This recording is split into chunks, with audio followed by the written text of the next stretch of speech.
போட்டு மீன் என்ன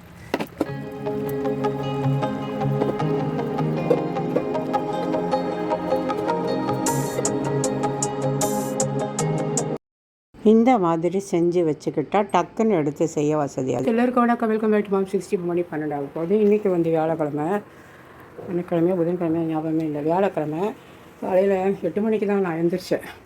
எழுந்து காஃபி போட்டுட்டு பார்க்கும்போது என் பையன் வந்து லேட்டாக படுத்தான் வந்து நைட்டு. அதனால் நான் கேட்கல இன்றைக்கி சாப்பாடு கட்டணுமா இல்லையா அப்படிங்கிறது. கடைசியில் எழுந்து வேண்டாம்னு சொல்லிட்டான்.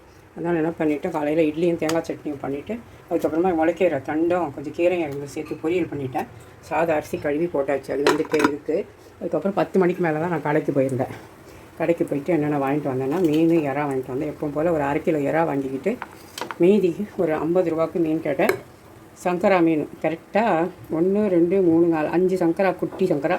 ஒரு மீன் 10 ரூபா கணக்கு கொடுத்துருக்கோம். 2 சாலை கொடுத்தாங்க. இப்போ வந்து இதை ஆஞ்சி க்ளீன் பண்ணி வச்சுட்டேன். இங்கே வந்துட்டு ரசம் கொட்டினேன், இப்போ தான் தாளிச்சிருக்கேன். அதை எடுத்து கொட்டிட்டு இப்போ மீனை வந்து குழம்பு வச்சுக்கலாம். ஃப்ரெண்ட்ஸிங் மீன் குழம்பு தாளிக்கிறதுக்கு வெந்தயம், அப்புறமா கடுகு, கொஞ்சமாக வடகம் போட்டுவிட்டேன். வச்சுட்டோம். அப்படியே கொஞ்சம் காரக்குழம்பு என் பையனுக்கு எடுத்து வச்சுக்கிட்டு நான் அப்புறமா தான் மீன் சேர்ப்பேன். பொரியல் நல்லாவே பொரிஞ்சிடுச்சு. இதில் வந்துட்டு நம்ம வெங்காயம் தக்காளி எல்லாம் சேர்த்துக்குவோம்.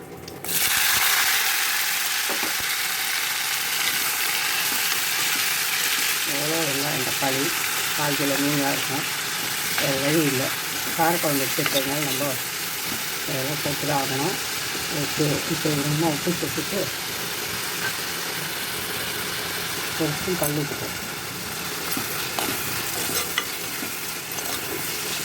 நல்லா வதங்கட்டும்.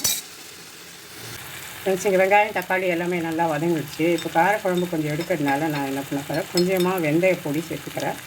நான் வறுத்து பொடி பண்ணி வச்சுருக்கேன். இப்போ தான் கொஞ்சம் குழம்பு நல்லாயிருக்கும். மீன் குழம்புக்குள்ளே போடலாம், ஒன்றும் பிரச்சனை இல்லை. போட்டால் கொஞ்சம் வாசனையாக இருக்கும். சாப்பிட்றது ஒரு கரண்டி குழம்பு தான் இருந்தாலும் அதை கொஞ்சம் பார்த்து செய்யணுமே நான் செஞ்சு வச்சுருக்கேன். இப்போ நல்லாவே வதங்கிடுச்சு. இதில் மிளகாத்தூள் எல்லாம் சேர்த்துக்கலாம். மஞ்சள் தூள், மிளகாத்தூள் பார்த்தீங்கன்னா வெறும் மிளகாத்தூள் 1 ஸ்பூன், 2 ஸ்பூன் போடுற வெறும் மிளகாத்தூள். தனியாத்தூள் 1 2 ஒரு 1/2 ஸ்பூன் போதும். இது அப்படியே வதக்கிட்டு புளி கரைச்சி வச்சுருக்கேன். அதில் ஒரு பெரிய எலுமிச்சை சைஸுக்கு அதை ஊற்றிடலாம். மாங்காவும் போடலான்னு இருக்கேன் குழம்புல. அதில் காரக்குழம்பு கொஞ்சம் எடுத்துகிட்டு அதுக்கப்புறம் மாங்காய் போட்டால் மீனுக்கு கரெக்டாக இருக்கும். ஏன்னா புளியெல்லாம் கட்டாமல் போயிடும். புளி கரைச்சி வச்சுருக்கிறது சேர்த்துடலாம். புளி கட்டி கொஞ்சம் தண்ணியாக தான் நான் வைக்க போகிறேன். லாஸ்ட் டைம் நான் வச்சு என்ன ஆச்சு பார்த்தீங்கன்னா நான் சொல்லலை. புது சட்டியில் வச்சு குழம்பு ஃபுல்லாக திக்காகி அப்படியே சட்டி ஒட்டிக்கிச்சு. அதனால இப்போ தண்ணியாக தான் வைக்க போகிறேன். பார்ப்போம். இப்போ அப்படியே மூடி வைக்கலாம். குழம்பு கொதிக்கிட்டு ஒரு 5 நிமிஷம் அப்புறம் மீன் போட்டுக்கலாம். மாங்காய் பாருங்கள் ஃப்ரெண்ட்ஸ், நான் வந்து கடைக்கு மார்க்கெட் போக முடியல, ஆன்லைனில் தான் வாங்கினேன். அதாவது பிக் பாஸ்கெட் இந்த ஆப்பில் தான் வாங்கினேன். இந்த மாங்காய் பார்த்தீங்கன்னா 2 மாங்காய் 10 ரூபா தாராளமாக வாங்கலாம்.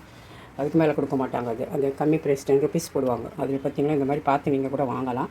கொஞ்சம் மாங்காய் வந்து குழம்புக்கு சேர்த்துக்கலாம். ஃப்ரெண்ட்ஸ், இப்போ குழம்பு நல்லா கொதித்து எண்ணெய் பிரிஞ்சு வந்திருக்கு பாருங்கள். கொஞ்சமாக காரக்குழம்பு எடுத்துக்கிறேன். இன்னும் திக்காக எடுத்தால் தான் நல்லாயிருக்கும். என்ன செய்ய, ஒரே எடுத்துடலாம். நல்லா இருக்குது. இதுவே ஊற்றி சாப்பிட்ற மாதிரி தான்.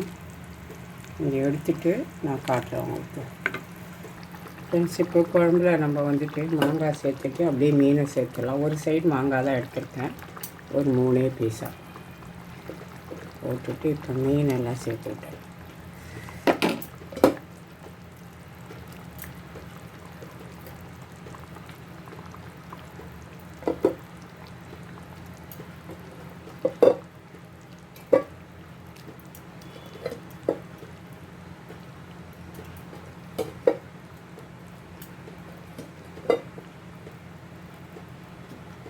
அவ்வளோதான்.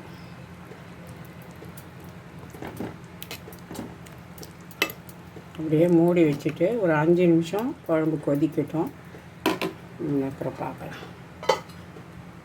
ஃப்ரெண்ட்ஸ், இப்போ தான் சொல்லி வாய முடியல, மாங்காய் நல்லா கொடுத்தாங்கன்னு. பட் அதுலேயே தான் மாம்பழம் வாங்கியிருந்தேன். 3 பழம் 105 ரூபா. மல்லிகான்னு சொல்லி கொடுத்தாங்க. ஆக்சுவலி இது பேர் மல்கோவான்னு நினைக்கிறேன். டேஸ்ட் பார்த்தேன், அப்படியே கொலைன்னு ஆன பழத்தை போட்டு 3 பழம் கொடுத்தாங்க. அநியாயம் இது.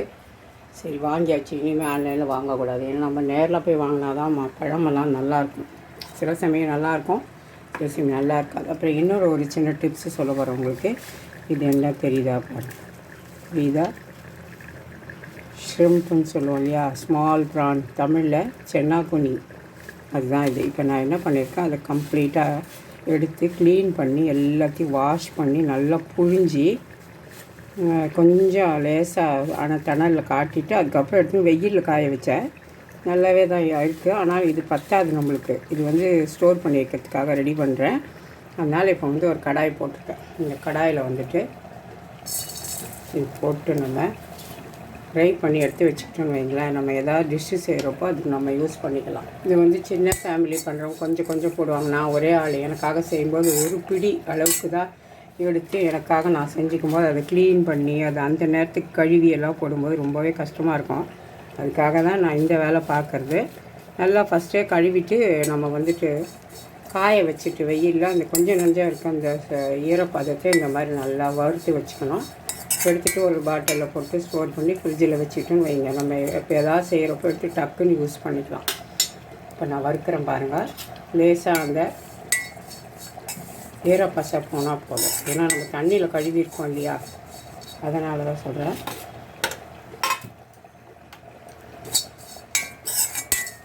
சும்மா ஒரு நிமிஷம் அப்படி வறுத்து விட்டால் போதும்.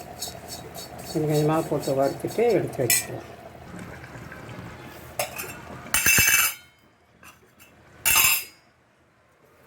பாருங்கள் ஃப்ரெண்ட்ஸ், ஒரு பேட்ச் வறுத்து எடுத்துட்டேன். அடுத்து இன்னொன்று கடாயில் போட்டு ஆஃப் பண்ணி வச்சுருக்கேன். இப்போ பாருங்கள், இதுக்கு பதம்லாம் ஒன்றும் இல்லை. நான் சொன்னமா ஒரு நிமிஷம் இங்கே பாருங்கள். இப்போ நுணுக்குன்னா நுணுங்குது பாருங்கள், தெரியுதா? இப்படி இருந்தால் ஓகே, அவ்வளோதான். அப்படியே எடுத்துன்னு ஆற வச்சு வெளியிலே கூட நம்ம வைக்கலாம். பட் எறும்பு தொல்லை இருக்கும். அதனால் நீங்கள் வந்து ஆறின உடனே எதுலையா ஒன்று போட்டு ஃப்ரிட்ஜில் வச்சுட்டு நல்லா ஏர்டைட் கண்டெய்னர் போட்டு வச்சிட்டிங்கன்னா நீங்கள் எப்போ வேணுமோ அப்போ எடுத்து எவ்வளோ வேணுமோ போட்டு அப்படியே செஞ்சுக்கலாம். காய் பொரியல் செஞ்சுக்கலாம், கிரேவி பண்ணிக்கலாம். இன்றைக்கி நான் மிளகா பொடி தான் பண்ண போகிறேன் இட்லிக்கு தொட்டுக்க எனக்காக. அவ்வளோதான் ஃப்ரெண்ட்ஸ். இதை எடுத்து ஆற வச்சு எடுத்து போட்டுக்கலாம். ஃப்ரெண்ட்ஸ், இங்கே பாருங்கள், நான் ஒரு பிடி அளவுக்கு எடுத்துகிட்டு சென்னாகுனியை அதிலே ஒரு காஞ்ச மிளகா கொஞ்சம் உப்பு போட்டு பெருங்காயம் போட்டு பவுட்ரு பண்ணிட்டேன். ஏன்னா இது அப்படியே கூட சில பேர் சாப்பிடுவாங்க. சாரி, நான் வந்து இட்லி மிளகாய் பொடியும் கொஞ்சம் சேர்த்து தான் நான் அதை ரெடி பண்ணுவேன். ஏற்கனவே செஞ்சு வச்சுருக்கேன் இட்லி மிளகாய் பொடி இருக்குது அப்படிங்கிறதுக்காக நான் அதிலே கொஞ்சமாக சேர்த்து விட்டுக்கிறேன். அந்த அளவுக்கு போடுறோம். நமக்கு எவ்வளோ வேணுமோ அவ்வளோ மிக்ஸ் பண்ணிக்கலாம். சில பேர் வெறுமனே இந்த பொடி கூட சாப்பிடுவாங்க. அது எனக்கு அவ்வளோ பிடிக்காது, கவுச்சி ஸ்மெல் அதிகமாக இருக்கும். கொஞ்சம் கலந்துக்கிட்டு கொஞ்சம் இட்லி மிளகாய் பொடி சேர்த்து நல்லாயிருக்கும். இப்போ இதை வந்து எடுத்து ஸ்டோர் பண்ணி வச்சுக்கலாம். வறுத்தது இங்கே இருக்குது. இதுவுமே ஆடினவங்க இருக்குது. பாட்டிலில் போட்டு வச்சிடலாம். ஃப்ரெண்ட்ஸ், வாங்க இன்றைக்கி என்ன சமைச்சிருக்கேன்னு பார்க்கலாம். வெள்ளை சாதம் இன்றைக்கி ரைஸ் குக்கரில் தான் வச்சுருக்கேன். அடுத்து இங்கே வந்து சூப்பரான ஒரு சங்கரா மீனும் 2 சாலை மீனும் போட்டு சூப்பராக மீன் குழம்பு பண்ணியிருக்கோம். மண் சட்டியில் மணக்க மீன் குழம்பு எடுத்தால் உடஞ்சிருமோன்னு பயமாக இருக்குது. இங்கே வேறு சூப்பரான ஒரு மீன் குழம்பு. பார்க்க தான் சட்டி ஃபுல்லாக இருக்குது. குழம்பு எடுத்திங்கன்னா கம்மியாக தான் இருக்கும், ஒரு கப்பு தான் வரும். நான் தான் சாப்பிடுவேன் 2 நாளைக்கு வச்சு. ஓகேங்களா? இங்கே வந்துட்டு முளைக்கீரை தண்டை வேஸ்ட்டு பண்ணாமல் ஒரு பிடி கீரையை கூட சேர்த்து பொரியல் செஞ்சுருக்கேன். இப்போ இங்கே அதுலேயே கொஞ்சம் காரக்குழம்பு எடுத்து வச்சு திரும்பியும் கொஞ்சம் வெந்தயத்தூள் மிக்ஸ் பண்ணியிருக்கேன். அப்போ தான் டேஸ்ட்டாக இருக்கும். இங்கே மல்லிகா மாம்பழம், இங்கே வந்து ரசம் வச்சுருக்கேன். அதான் ஃப்ரெண்ட்ஸ், இன்றைக்கி எங்கள் வீட்டில் லஞ்ச். உங்கள் வீட்டில் என்ன சொல்லுங்கள்? என் பொண்ணு வந்து இட்லி சட்னியோ சப்பாத்தி சட்னி சாப்பிட போகிறா. இந்த சென்னாகுனி பாருங்கள், நல்லா ஆறிடிச்சு எடுத்து ஒரு பாட்டிலில் போட்டு இப்போ நான் ஃப்ரிட்ஜில் இதை எடுத்து வச்சுருக்கேன். Thank you friends. இன்னும் வேலை கிடக்குது, இதெல்லாம் பார்த்துட்டு நான் குளிக்கிறோம். இங்கே வந்து மணி 2:15 ஆகுது. சாப்பாடு போடலான்னு போட்டிருக்கேன். ஒரு கட்டி சாதம் மீன் குழம்பு ஊற்றி சாப்பிட்டு பார்க்கலாம். ரொம்ப நாள் ஆச்சு மீன் குழம்பு சாப்பிட்டு. ஆனாலும் பிடிக்குதோ என்னவோ எனக்கு தெரில. ஓடி ஒரு 2 தட்டு சாப்பிட்றதுக்கு உட்காந்து ஒரு கவலாக சாப்பிடுவாங்க. ஓடி நானே மீன் வாங்கி எல்லாம் செஞ்சு முதுகு வலி வந்து படுத்திருந்துட்டு இப்போ தான் குளிச்சுட்டு வந்து சாப்பிட்லான்னு வந்திருக்கேன். இப்போ எனக்கு சாப்பாடே பிடிக்காத மாதிரி ஆகிடும். ஓகே, சாப்பிட்டு பார்க்கலாம் எப்படி இருக்குன்னு.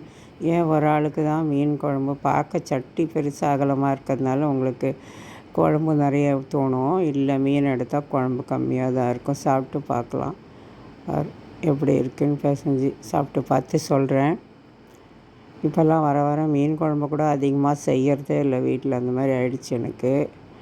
ஒரு வாய் சாப்பிட்டு பார்க்குறேன். பரவாயில்ல, நல்லா தான் இருக்குது. பட் இப்போயை விட நைட் சாப்பிடப்போ இன்னும் நல்லாயிருக்கும்னு நினைக்கிறேன். மீன் குழம்பு, கீரை, முளைக்கீரை தண்டு பொரியல், மாம்பழம், ரசம். இந்த மாதிரி தண்டு கூட வேஸ்ட் பண்ணாதீங்க. அரைக்கீரை, முளைக்கீரை, தண்டு இருந்தால் தூக்கி போடாமல் இலசாக இருந்தால் அந்த மாதிரி கட் பண்ணி செய்யுங்க. Okay, thank you friends.